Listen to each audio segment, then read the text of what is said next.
What if the secret to cutting your grocery bill was not hidden in a coupon app, a supermarket sale, or a complicated budgeting system, but in a simple garden method used by traditional families for generations? No expensive machines, no modern technology, no giant farm required. Just a small piece of land, good soil, smart planning, and a way of growing food that focuses on one thing: feeding the family. This is the Amish-inspired garden method that can help you grow more food, waste less money, and build a small food system right from your own backyard. And the most important part is this: you do not need acres of land, you do not need a perfect homestead, you do not need a huge greenhouse or expensive tools. You can start with a small yard, raised beds, a patio, containers, or even a few simple garden boxes.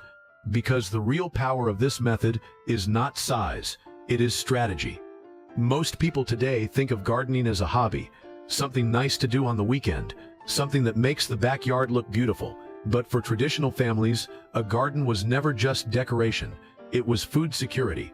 It was savings. It was medicine. It was storage. It was survival. And when grocery prices keep rising, that old way of thinking starts to make sense again. Because every tomato you grow is one less tomato you buy. Every handful of herbs you cut from your garden is one less plastic container from the store. Every jar of sauce, every bag of frozen beans, every basket of potatoes, every cucumber turned into pickles is food you already own. And that changes the way you look at your grocery bill. The Amish-inspired garden method begins with a simple question: what does your family actually eat? That sounds obvious, but most beginner gardeners skip this step. They go to the store, see colorful seed packets, and buy whatever looks interesting: purple carrots, giant pumpkins, exotic herbs, rare vegetables they have never cooked before. And while there is nothing wrong with experimenting, that is not how you build a money-saving garden. A money-saving garden starts in the kitchen. Before you plant a single seed, open your fridge, open your pantry, look at your grocery receipts. What do you buy every week? What vegetables do you use all the time? What herbs do you keep replacing?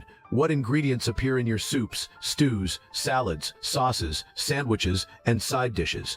That list is your real garden plan, not the prettiest seeds, not the trendiest vegetables. The foods you already eat. Because if you grow food your family does not use, you have not saved money, you have only grown waste. But when you grow the foods that already belong in your meals, the garden starts paying you back. For many families, the best money-saving crops are simple: tomatoes, lettuce, onions, garlic, potatoes, beans, peppers, cucumbers, carrots, herbs. These are not fancy crops, but they are useful crops, and useful is what saves money. A few tomato plants can give you fresh tomatoes for salads, sandwiches, sauces, soups, and salsa. A few cucumber plants can give you fresh snacks, salads, and jars of pickles.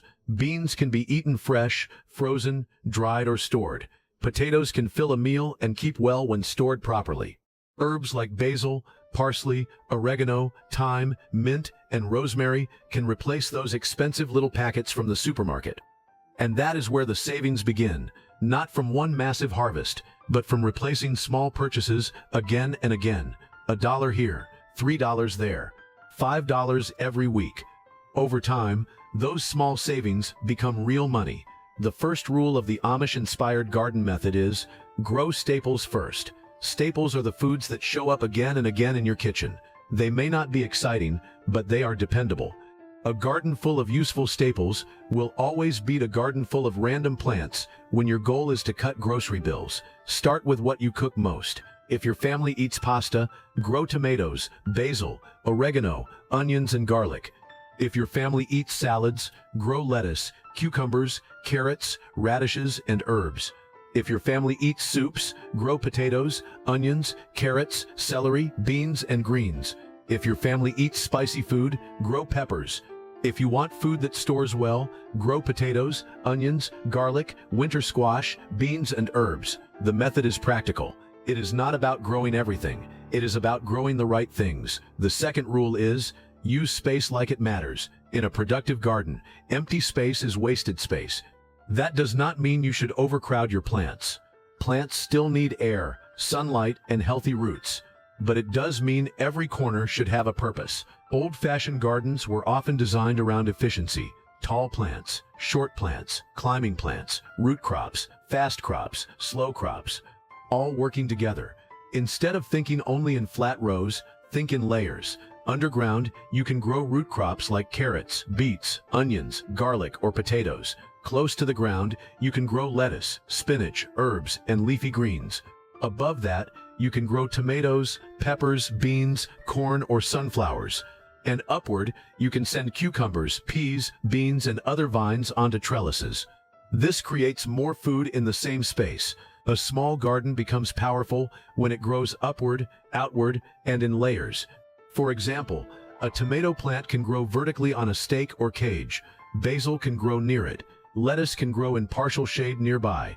Onions can grow along the edges. Flowers like marigolds or nasturtiums can attract pollinators and add protection. Suddenly, one small bed is not just holding one crop, it is holding a mini food system. That is the difference between a simple garden and a smart garden. The third rule is, plant in succession. Many people plant once in spring and then wonder why the garden stops producing.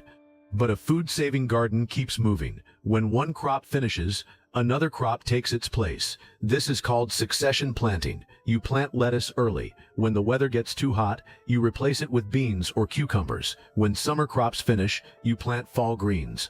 After harvesting onions, you plant carrots or spinach. The garden should not sit empty for months if the weather still allows food to grow. This is how traditional gardens stay productive. They are not planted once. They are managed through the season. A small space can produce much more food when you keep it active. You can also plant small amounts repeatedly.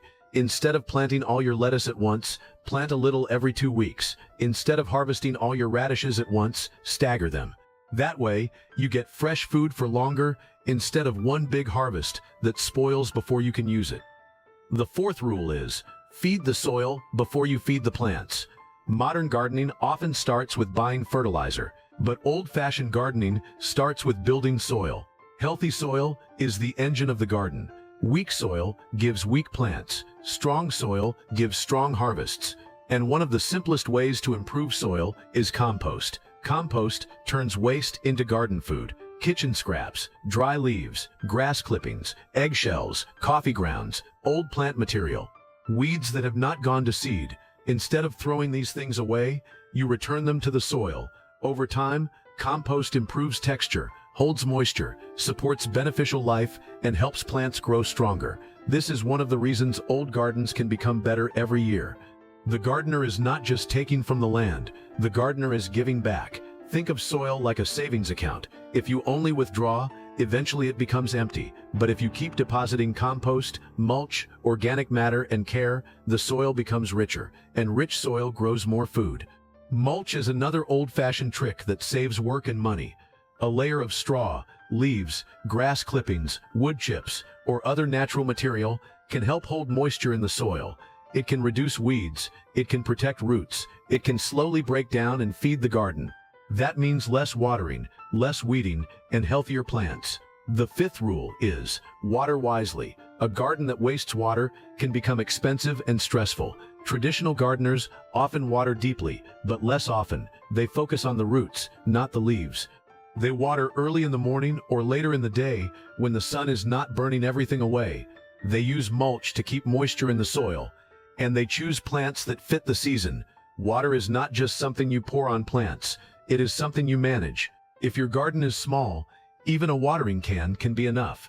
If you have more space, drip irrigation or soaker hoses can help. But the principle stays the same. Water the soil, protect the moisture, and avoid waste. The sixth rule is, preserve the harvest. This is where the grocery savings becomes serious. Fresh garden food is valuable, but preserved food is what helps you save money later. A garden that only feeds you in summer is good. A garden that fills your pantry is better. Tomatoes can become sauce. Cucumbers can become pickles. Herbs can be dried. Peppers can be chopped and frozen. Beans can be frozen, canned, or dried. Fruit can become jam. Onions and garlic can be cured and stored. Potatoes can be stored in a cool, dark place. Some vegetables can be fermented. Some can be dehydrated. Some can be frozen. The method depends on the food and the safety rules for that food. But the mindset is simple. Do not let the harvest disappear. Use it now. Store it for later. Trade it if you have extra. Give it to family if needed, but do not waste it. Waste is the enemy of a money-saving garden. Imagine this. You grow more tomatoes than you can eat fresh. A beginner might let them rot. A traditional gardener turns them into sauce. That sauce becomes meals later. Now the garden is still feeding the family months after the plants are gone. That is the real power of preservation. The seventh rule is, build a pantry, not just a garden. A pantry changes everything. When you have jars, dried herbs, frozen vegetables, stored potatoes, onions, garlic, beans, and homemade sauces, your grocery list becomes smaller. You do not panic when prices rise. You do not need to buy every ingredient every week. You already have food waiting at home. This does not happen overnight. You build it slowly, one jar at a time, one bag of frozen vegetables at a time, one bundle of dried herbs at a time, one saved harvest at a time. The goal is not perfection. The goal is progress. Even a small pantry shelf can make a difference. Start with the easiest things. Dry herbs. Freeze chopped peppers. Make tomato sauce. Store potatoes. Pickle cucumbers. Save beans. Every preserved item is a small shield against grocery prices. The eighth rule is, save seeds when possible. Seed saving is one of the most powerful old-fashioned habits. Not every seed is easy to save. Not every plant will grow true to type, especially hybrids, but many beginner-friendly plants can be a good start. Beans, peas, tomatoes, peppers, lettuce, some herbs. When you save seeds from strong, healthy plants, you reduce what you need to buy next season. But it does more than save money. It helps your garden adapt. Over time, plants grown from your own saved seeds may become better suited to your soil, your climate, and your growing style. This creates a cycle. Plant, grow, harvest, preserve, save seeds, plant again. Instead of starting from zero every year, your garden carries knowledge from one season to the next. That is an old idea, but it still works. The ninth rule is, keep tools simple. A money-saving garden should not require you to spend hundreds or thousands before you even begin. You do not need every gadget. You do not need every special tool. Start with basics: a shovel, a rake, a hoe, a hand trowel, a watering can, a pair of gloves, a compost area, some stakes or trellis, a few containers if you do not have much ground. Use what you have. Build slowly. Improve as you go. The goal is not to create a garden that looks expensive. The goal is to create a garden that produces food. Many people spend too much money trying to garden perfectly. Raised beds, fancy tools, decorations, expensive soil mixes, special planters, designer labels, and by the time they harvest anything, they have spent more than they could ever save. Do not fall into that trap. Start small. Start practical. Let the garden prove itself. Then expand. The 10th rule is, grow with the seasons. A productive garden follows the rhythm of the year. Cool season crops grow best when the weather is mild. Warm season crops need heat. Storage crops need time. Preserving happens when harvests are abundant. Soil building can happen all year. When you understand seasons, you stop fighting nature.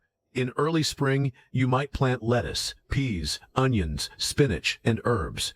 In late spring and summer, you grow tomatoes, peppers, cucumbers, beans, corn, squash, and basil. In late summer, you plant fall crops like carrots, kale, lettuce, spinach, radishes, and other greens. In autumn, you harvest storage crops, preserve food, collect seeds, and prepare the soil. In winter, you plan, repair tools, sort seeds, and prepare for the next cycle. This seasonal mindset keeps the garden alive in your planting even when nothing is growing. The 11th rule is, use companion planting with common sense. Some plants grow well together. Some help attract pollinators. Some help cover the soil. Some may help confuse pests. But companion planting should not be treated like magic. The real value is diversity. A garden with only one crop is vulnerable. A garden with many plants is stronger. Flowers can bring bees and beneficial insects. Herbs can attract pollinators and add food value. Climbing plants can use vertical space. Leafy plants can cover the soil. Root crops can use space below. The goal is balance. A garden that looks slightly mixed and alive is often more resilient than a garden that is empty, exposed, and planted with only one thing. The 12th rule is, make the garden part of your meals. This may be the most important habit. Do not grow food and then forget to cook it. Plan meals around the garden. If lettuce is ready, make salads. If tomatoes are ripe, make sauce. If herbs are growing fast, dry them or use them in meals. If cucumbers are producing too much, make pickles. If beans are abundant, freeze some for later. The garden should guide the kitchen. This is how traditional families avoided waste. They did not ask, "What should I buy for dinner?" They asked, "What is ready in the garden?" That question alone can save money, because every meal built around your harvest is a meal that needs fewer store-bought ingredients. Now, if you are starting from nothing, do not try to do everything at once. That is how people get overwhelmed. Start with a beginner plan. For a small yard or raised bed garden, begin with 2 or 3 tomato plants, 2 cucumber plants on a trellis, a small row of beans, a few pepper plants, a patch of lettuce or spinach, some onions or garlic, and 5 useful herbs: basil, parsley, thyme, oregano, and mint. That simple garden can support many meals: salads, sauces, soups, sandwiches, pickles, herbal teas, seasoning mixes, side dishes. It may not replace your entire grocery store, but it can replace enough to matter. And once you learn how to grow those crops well, you can expand. Add potatoes, add carrots, add squash, add more herbs, add berries if your space allows it. Add fruit trees if you have the room and patience. But do not rush.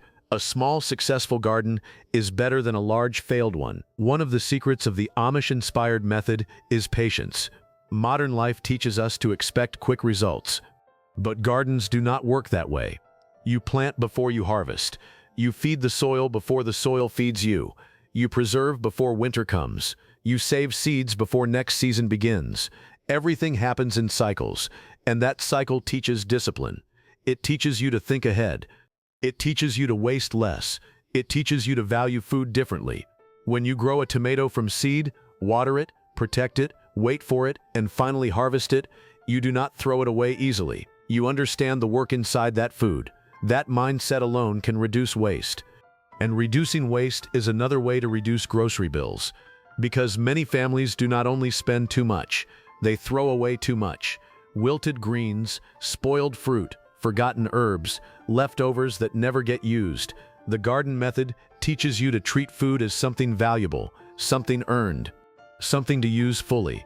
Another important part of this method is community. Traditional food systems were rarely isolated. Families shared seeds. They traded extra produce. They helped each other preserve food. They passed down methods. If one person had too many cucumbers and another had too many tomatoes, they could trade. If someone knew how to can safely, they could teach others. If someone had seeds that grew well locally, those seeds could spread. You can do the same today. Trade with neighbors. Join local gardening groups. Share extra seedlings. Exchange seeds. Ask older gardeners what works in your area. This kind of knowledge can save you years of mistakes, because gardening is local. What works in one place may not work in another. Your soil matters, your weather matters, your pests matter, your sunlight matters. The best garden method is always adapted to your own space. Now, let's talk about money honestly. Will this method cut your grocery bill in half immediately? Probably not. Not in the first week, not with one tomato plant. But can it reduce your spending over time? Yes, if you use it correctly. The savings come from repetition. Fresh herbs every week, salad greens through the season, tomatoes for months, preserved food for later. Fewer wasted groceries, less dependence on expensive store items, a better pantry, a garden that improves every year. The first season is for learning. The second season is for improving. The third season is where many people start seeing real results, because by then, you know your space. You know what grows well. You know what your family actually eats. You know what to preserve. You know what not to plant again. That knowledge is valuable. And unlike a coupon or discount, it does not expire. The real secret is not one plant. It is not one hidden Amish trick. It is the system. Grow what you eat. Use every inch wisely. Keep the soil healthy. Plant through the seasons. Preserve the harvest. Save seeds when possible. Keep tools simple. Waste less. Repeat every year. That is how a small garden becomes more than a hobby. It becomes a grocery strategy. It becomes a pantry builder. It becomes a backup plan. It becomes a way to take back a little control in a world where prices keep changing, and you can start smaller than you think. One container of herbs, one tomato plant, one raised bed, one compost pile, one row of beans, one jar of homemade sauce, one saved seed packet. Small actions become habits. Habits become systems. Systems become security.